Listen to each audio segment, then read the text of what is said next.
ऐसा हो सकता है उन्होंने किसी को खबर न दिया हो और या तो ऐसा हो सकता है कि खबर पाकर हम लोग खबर हो गए हो। खबर पाकर हम लोग खबर हो गए हैं। बात ये है कि जिसको नबी से मोहब्बत होती है वही महसूस मुराद में हाजिर होता है। बदकिस्मत वाले होते हैं वही फैज़याब होते हैं, वही कामयाब होते हैं। और जिसके दिल में उसके रसूल नहीं होता है वो अल्लाह के हुक्म से बात पता ये चला कि जो महफिल मिलाद में हाजिर आए हैं वो मोहब्बत रसूल वाले हैं और जो महफिल मिलाद से दूरी बनाए हैं वो मोहब्बत रसूल वाले नहीं बल्कि वो शैतान वाले हैं। अगर मोहब्बत रसूल वाले होते तो जरूर आते। तो पता ये चला कि मोहब्बत रसूल वाले नहीं बल्कि वो शैतान वाले। इसीलिए मोहब्बत मिलाद में हाजिर जो है हर कोई अल्लाह का जिक्र किसी के लिए सुनने के लिए किसी का माता बना बेशक इसलिए जाता है लेकिन अल्लाह के फरिश्ते मिलाद रसूल में हाजिर हो जाते हैं। बेशक सुभान अल्लाह। तो माशाअल्लाह जो हमारे बच्चे हैं पढ़ने वाले तलबा नबी अल्लाह के रसूल सल्लल्लाहु अलैहि वसल्लम ने हदीस कुदसी में फरमाया कि तलबुल इल्म फरीदतुन अला कुल्ली मुस्लिमिन व मुस्लिमात। यानी तालिबे इल्म बच्चा जो होता है तो मिसले फरिश्तों मिसले फरिश्ता जो होता है तालिबे इल्म बच्चा होता है मिसले फरिश्ता मिस्र होता है। अब कोई आए बनाए न मैं किसी को बुलाऊंगा कि चलाओ जिसको मोहब्बत होगी वही उसके रसूल से हाजिर होगा। बहर आप एक मरतबा दरूद शरीफ और पढ़ेंगे अल्लाहुम्मा सल्ली अला सय्यिदिना शफीना हबीबना करीमना मौलाना मुहम्मद वारिक वसल्लम सलातो व सलाम अलैहि सल्लल्लाहु तआला अलैहि वसल्लम। बाकी से नाते मुनकरब के आदानात का निकला समझा फरमाए डॉक्टर अगर कहिए सुभान अल्लाह। मदीना मदीना मदीना मदीना बोलो मदीना मदीना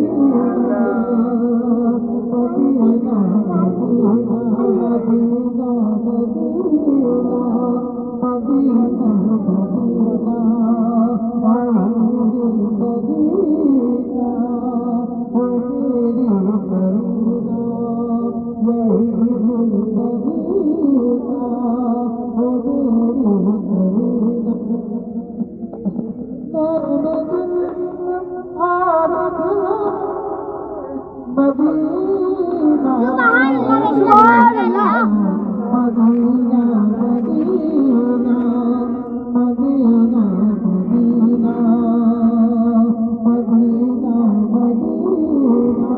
बड़ा होंगे हाँ वो तो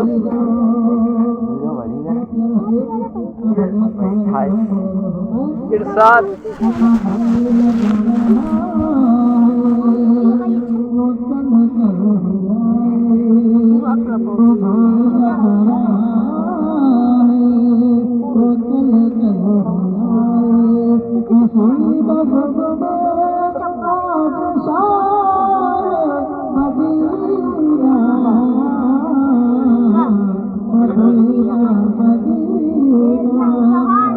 बेशक सुभान अल्लाह।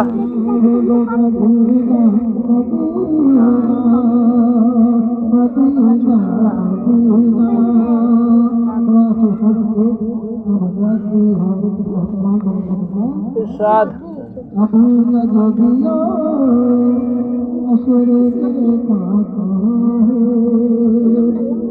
जंगला भी लगी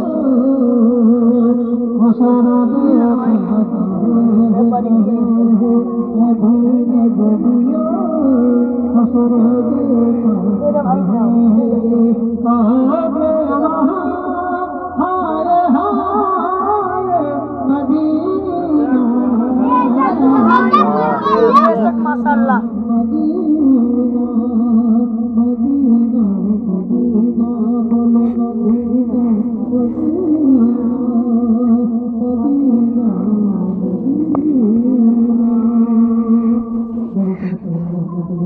अल्लाहुम्मा सल्ली अला सय्यिदना हबीबना करीमना मौलाना मुहम्मद व आलिहि वसल्लम सल्लल्लाहु अलैहि वसल्लम।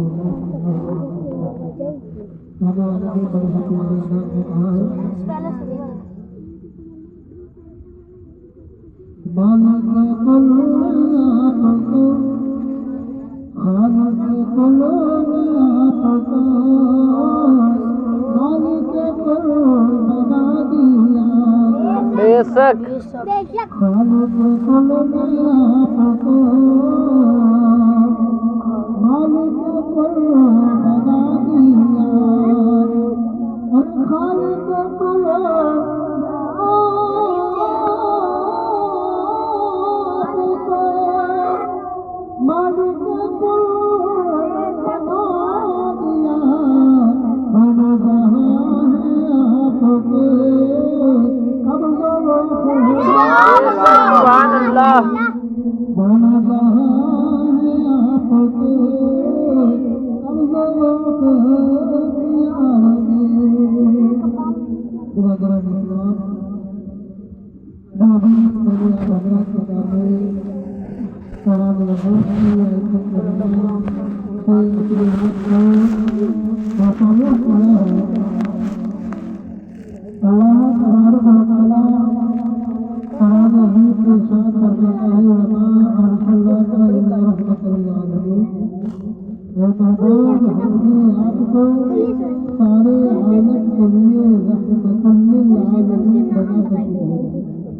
बेशक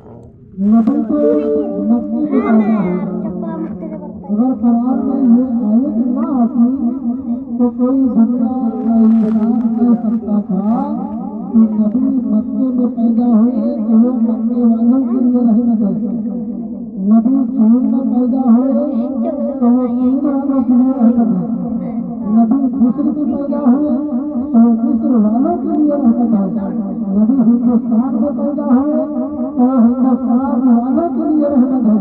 तो कुरान ने शैतान को दूर कर दिया और कहा वमार सल्लल्लाहु अलैहि वसल्लम हमने आपको पूरी दुनिया के लिए बेशक सुभान अल्लाह।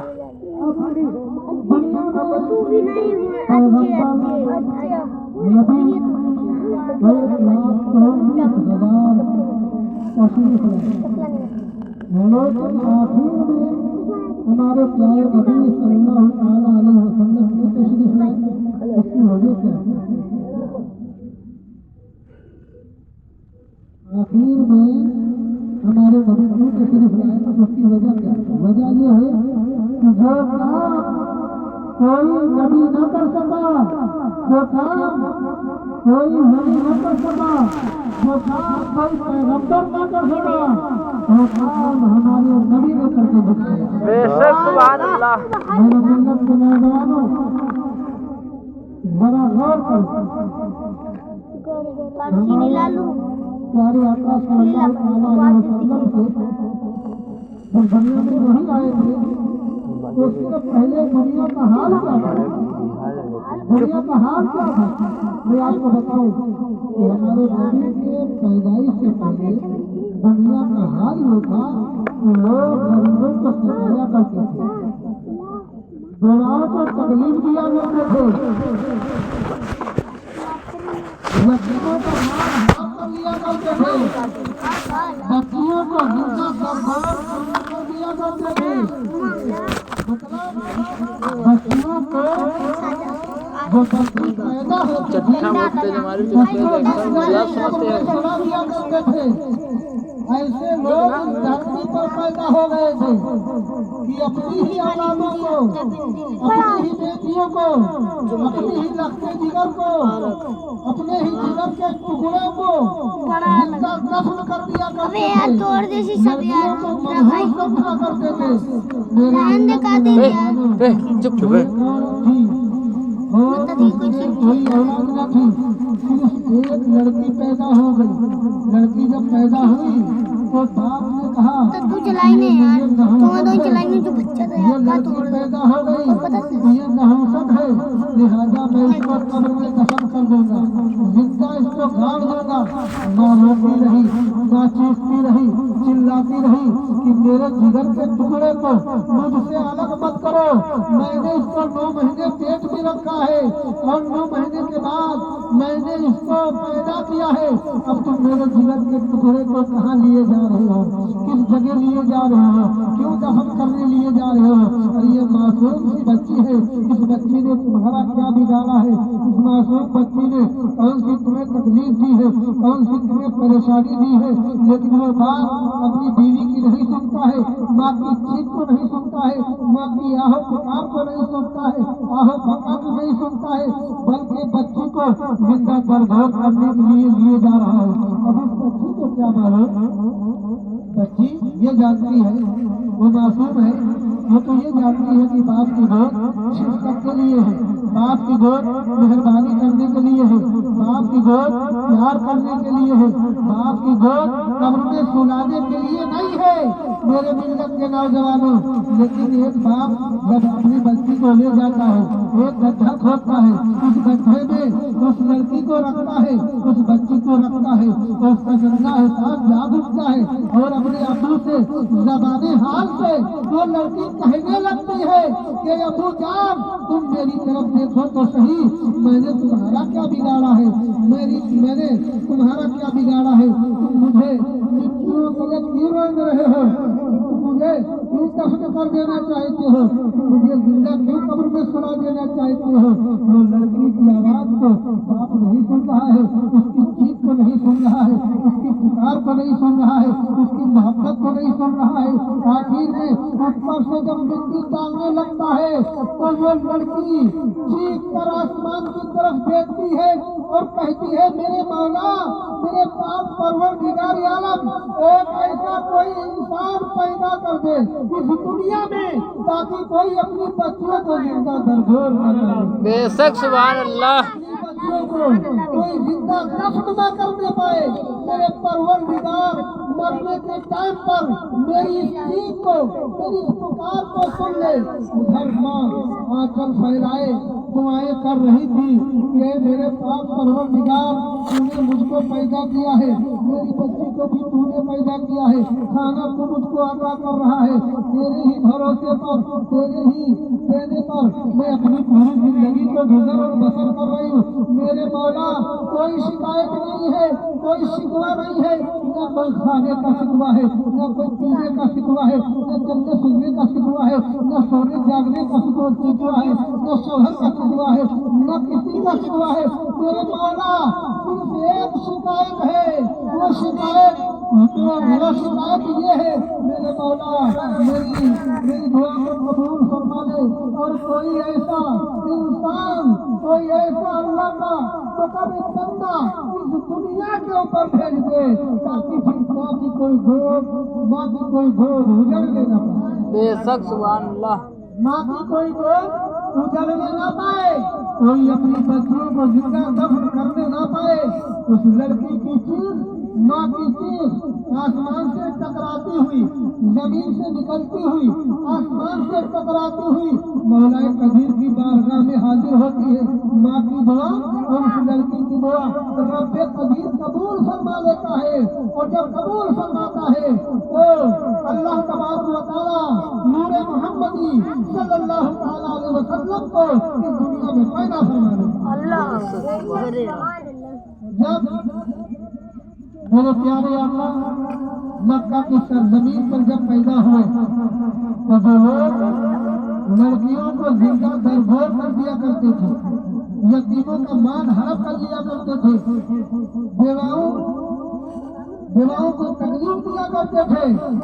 और वही लोग जब मेरे नबी का फरमान सुना, ये लोगों सुन लो, मक्के वालों, ऐ पूरी दुनिया के इंसानों सुन लो, मैं यही पैगाम देने के लिए आया हूँ। मैं सिर्फ अल्लाह का हुक्म बताने के लिए आया हूँ।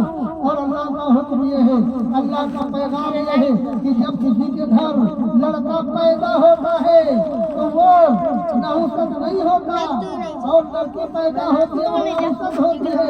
ये तुम लोग कहते हो, लेकिन अल्लाह रब्बुल इज्जत कहता है कि जब लड़का पैदा होता है तो एक रहमत लेकर के आता है, और जब लड़की पैदा होती है तो 12 रहमतें लेकर के आती है। 12 रहमतें लेकर के आती है। तो पता ये चला कि लड़कियां लड़कों से ज्यादा लड़कियां किस्मत वाली होती हैं, लड़कों से ज्यादा लड़कियां अपने माँ बाप से मोहब्बत करने वाली होती है। बाप को माँ को कोई तकलीफ होती है, लड़की की शादी हो जाती है, और जब वो सुनती है तो दारों कतार रोती हुई, चिल्लाती हुई, चीखती हुई, चिल्लाती हुई अपने माँ बाप के पास हाजिर हो जाती है। और लड़का जब कोई दूर होता है, शादी हो जाती है, परदेश चला जाता है, और परदेश में जब सुनता है तो अपने मेरा बाप बीमार है, तो वो लड़का अपने बाप की बीमारी को नजरअंदाज कर देता है, लड़का नजरअंदाज कर देता है। और लड़कियां अपने ससुराल ही से रोना, चीखना, चिल्लाना शुरू कर देती है। मेरे मिलने के नौजवान, लड़कियां जो पैदा होती है तो वो नहुसत नहीं होती है, बल्कि अल्लाह के रसूल ने फरमाया कि 12 रहमतें लेकर के आती है। इसीलिए कहने वाले ने कहा है कि वो जो न थे तो कुछ न था, वो जो न हो तो कुछ न हो। बेशक सुभान अल्लाह। तो कुछ न था, वो जो न हो तो कुछ न हो। जान है तो जहान की, जान है तो जहान है। बेशक सुभान अल्लाह। नौजवान और बताऊं आपको, नबी करीम सल्लल्लाहु ताला अलैहि वसल्लम मदीने में तशरीफ फरमा है। एक यहूदी की लड़की है, और यहूदी जो था वो बहुत दौलतमंद था, लेकिन आंखों से अंधा था। एक दिन वो अपनी लड़की से बाप कहने लगा कि मेरी बेटी, मैंने बड़े बड़े डॉक्टरों से इलाज करवाया, बड़े बड़े हकीमों के दरवाजे पर दस्तक दिए, बड़े बड़े तबीबों से इलाज करवाया, मगर मेरी आंखें अच्छी नहीं हुई। और आंखों से आंसू बाप को बहने लगे। लड़की को देखा ना गया, लड़की भी रोने लगी, कहने लगी अबू जान, आपने बड़े बड़े डॉक्टरों से इलाज करवाया, बड़े बड़े हकीमों के दरवाजे पर दस्तक दिए, मगर आपकी आंखें अच्छी नहीं हुई। मैं जाती हूँ और एक दवा ले करके आती हूँ, मेरा दिल दवाई देता है कि ये दवा लगाने से आपकी आंखें रोशन हो जाएंगी। बेशक सुभान अल्लाह। आपकी आंखें रोशन हो जाएंगी। कसम है इतना कहकर वो लड़की निकलती है, मस्जिद नबी की तरफ आती है। हज़रत अबू हुरैरा बैठे हुए तशरीफ फरमा है। हज़रत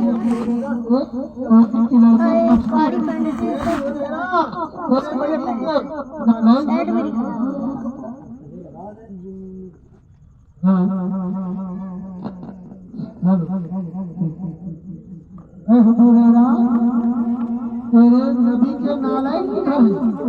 अबू हुरैरा कहते कि ये देख कर पे तक रह गया, हंसता रह गया कि एक यहूदी की लड़की नबी के नालायक मालूम कर रही है, तो जरूर कोई वजह होगी, जरूर कोई खास वजह होगी। आपने इशारा कर दिया और हज़रत अबू हुरैरा छुपकर फिर देखने लगी कि देखूं ये लड़की क्या करेगी। वो यहूदी की लड़की मेरे नबी पाक साहिब औलाद सल्लल्लाहु ताला अलैहि वसल्लम की दो टूटियां थी, उन टूटियों से मिट्टी छुड़ाने लगी और छुड़ा करके अपने रुपटे में रख लिया और रख करके वापस कर दिया।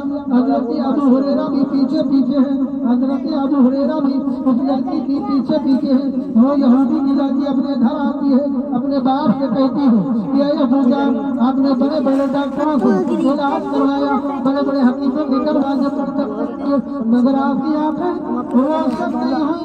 मैं ये दवा लेकर के आई हूँ और ये दवा लगाने से आपकी आंखें रोशन हो जाएंगी। बेशक सुभान अल्लाह। मुझे उम्मीद नहीं है क्योंकि कोई ऐसी डॉक्टर नहीं है, कोई ऐसी हकीम नहीं है जिससे मैंने अपना इलाज न कराया हो।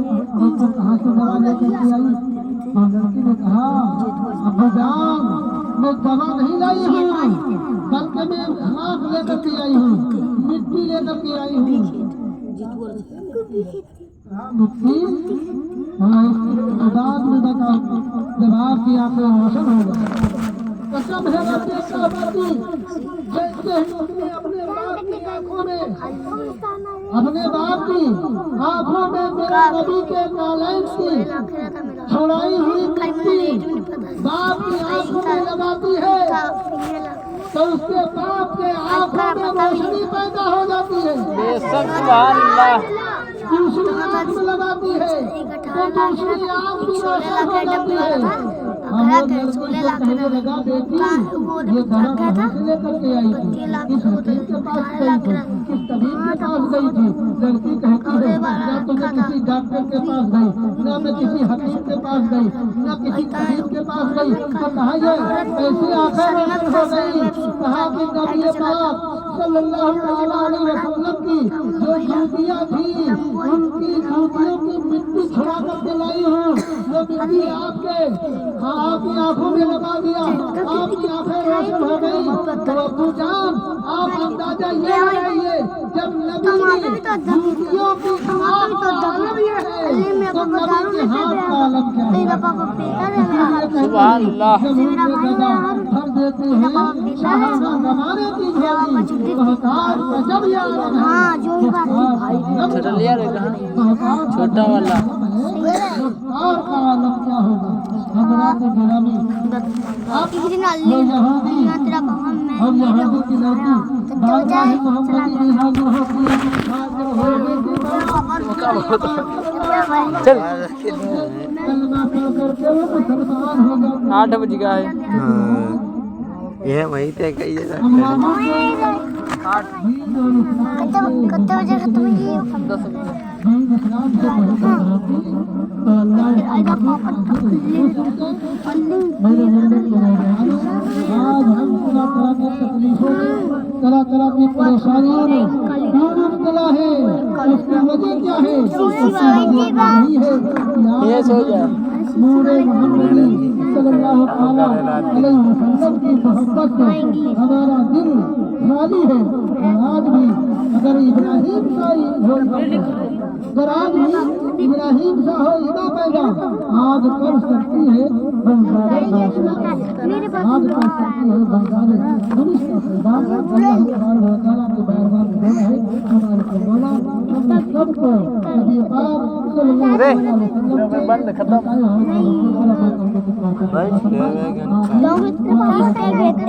हो गया।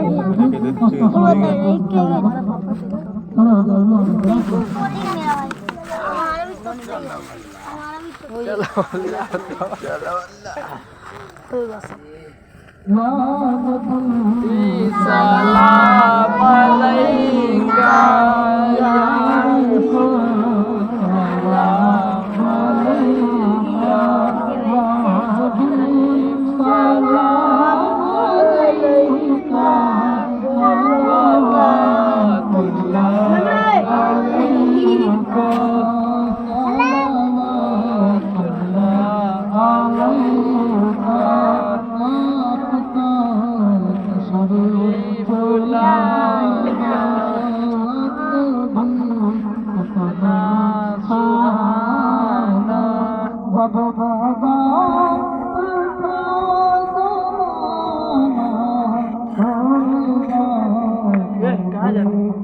बैठ बैठ तो बस हथियार ले तब जाए।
दरवाजा बंद कर देती है यार। चुप बैठ।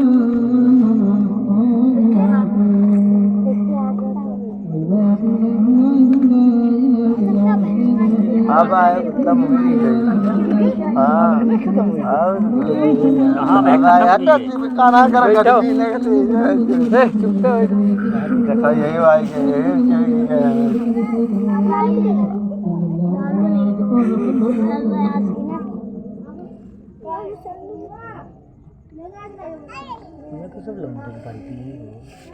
ये सब लौंडा बाहरी हैं, अरब से आए हैं, तो पानी अरब में जाता है। बैठ चले अमित।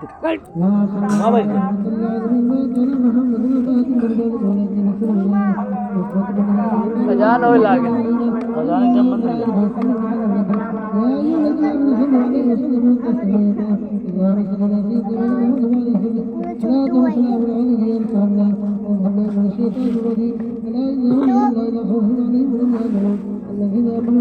हाँ बैठो भाई।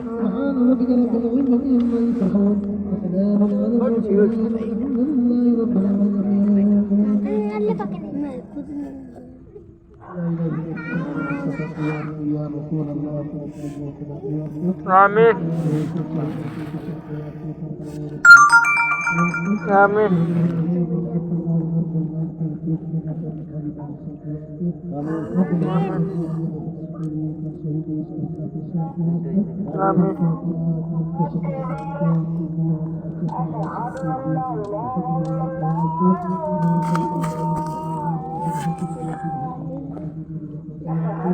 आमीन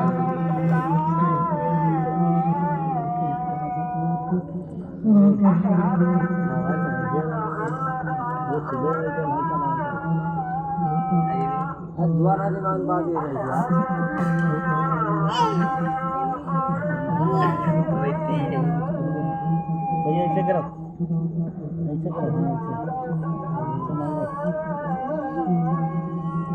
ऐसे करो, ये रहा, बनाना कैसे करो?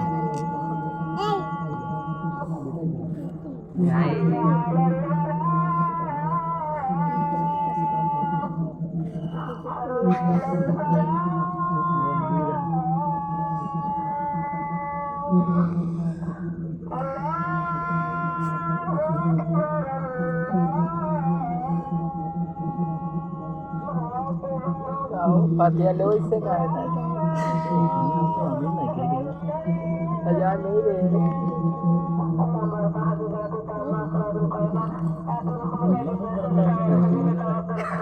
भैया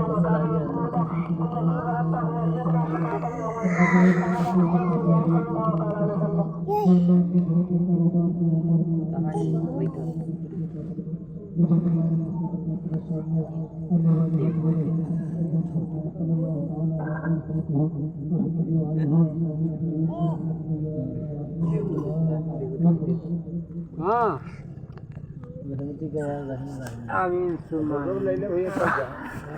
अल्लाह आमीन का ठीक है बाटो कहीं कहीं दूध ये क्यों जय तुम जान लो यू तुम जान लो क्यों अरे ना हम क्या जैसे हजरत बैठे हजरत जैसे जैसे जो खुरमा हो वही बात बताता हूँ खुरमा कमनाई पर ही है यार मेरा भाई